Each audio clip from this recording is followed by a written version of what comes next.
How heavy is that? Light work with the bass on the track, on my face to the back like I'm taking a slap. I need a drink, but it's straight from the tap. And I'm hating the slack, couple miles. What's good, YouTube? It's your boy TSG, that soccer guy, and welcome back to a match preview for Chesterfield versus Chelsea. In this video, I'm going to be giving you my starting lineup as well as my score prediction. With that being said, let's get straight into it. So look guys, before we get into the video, I just want to apologize. I didn't put out the video for the Tottenham match. It was a great match. I've been busy the last couple of days.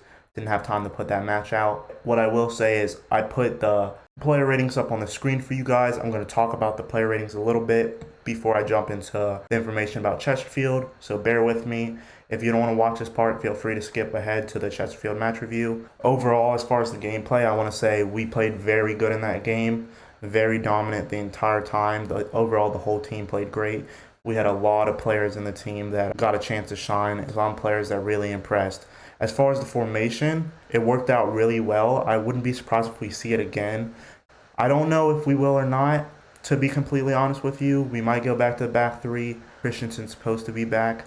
I'll get into that more later, but Kepa had a great performance. I think the four at the back was really good for the game. Malang Sarr had a fantastic performance. P and Alonso both played really well. Saul was unbelievable. Between him and Ziyech for man of the match, 100%. He was beautiful in everything he did. Every tackle he took, he won. Ziyech again, beautiful. Kai Havertz got the goal. Had to come off. He messed up his finger. He's good for this game. Lukaku, first game back.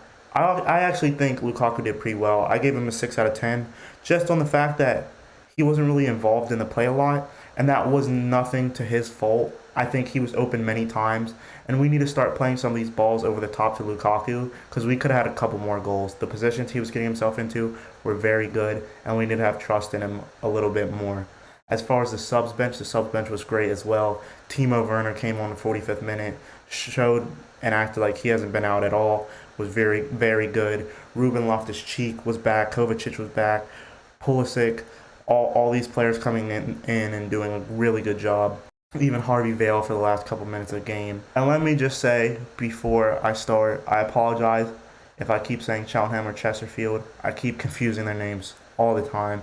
I do apologize. I will try to get it right for the rest of this video. Alright, so starting with the goalkeeper for this one, obviously I think Kepa's going to get a break in this one, and Bertinelli is going to be able to show what he can do. We haven't seen him play a game yet. This is his opportunity. Hopefully he makes the most of it. I think it's a perfect game for him to get the opportunity. It's basically what Kepa's been doing. He's been getting all the cup matches, and with Mendy being gone, this gives Bertinelli an opportunity to show how good he really is. I'm excited to see him. Hopefully he doesn't get tested much, but I'm excited to see him work. The formation, I'm going back to the 3 at the back. I think Thomas Tuchel may go back to that. I wouldn't be surprised if he tried the 4-2-2 again. It worked out really well, but for me, I think we might go back to 3 back, especially with Christensen maybe being able to play tomorrow. The back 3 looks like this. Malang Sarr on the left. I think Malang Sarr isn't the best on the left. Obviously, we have to play Rudiger down the middle. So Rudiger's going to be down the middle for me, and Aspi is going to be the right center back. As far as the 4 midfielders, of course, Alonso has to get in there. He's the only left wing back we have right now.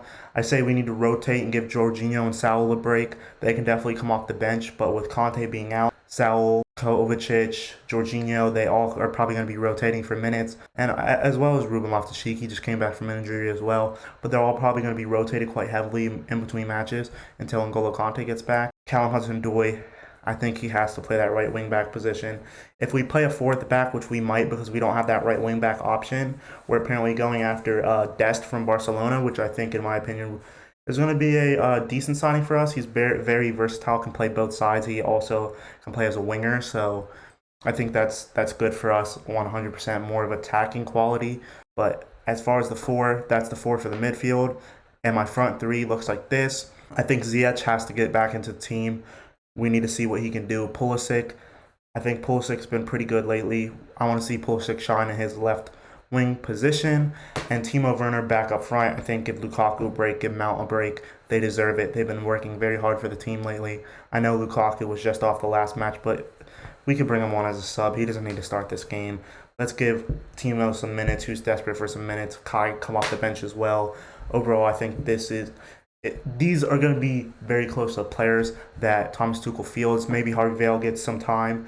Soon Bell could be back in there. I know Lewis Baker was training. There's quite a few ways this could go. I think a decent amount of these players are going to get into the team, though. Thomas Tuchel's going to want to heavily rotate because we have City coming up and, of course, Spurs again. So we need to have some heavy rotation. I don't know if this formation he's going to play. This is the one I'm going for.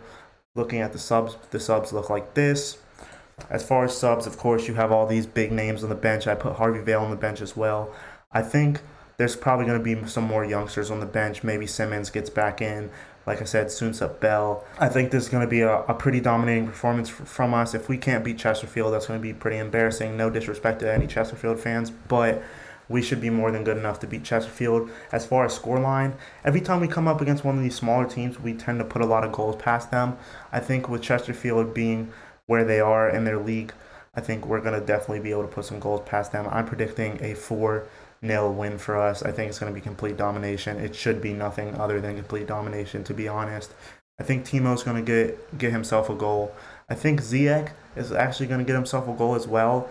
And then I truthfully believe probably Rom or Vale is going to come off the bench. So whichever one comes off the bench, or if Vale starts, you never know. But I believe one of them is going to come off the bench, definitely get a goal. And then maybe a good old Jorginho penalty. You never know. But my prediction is going to be 4-0, regardless of what lineup, regardless of what formation. I think we're good enough to do it, and I think we will do it. With all that being said, if you guys liked the video, feel free to like, comment, subscribe. And until the next one, it's been your boy, TSG, that soccer guy. How heavy is that? Light work with the bass on the track, on my face to the back like I'm taking a slap. I need a drink, but it's straight from the tap. And I'm hating the slack up on my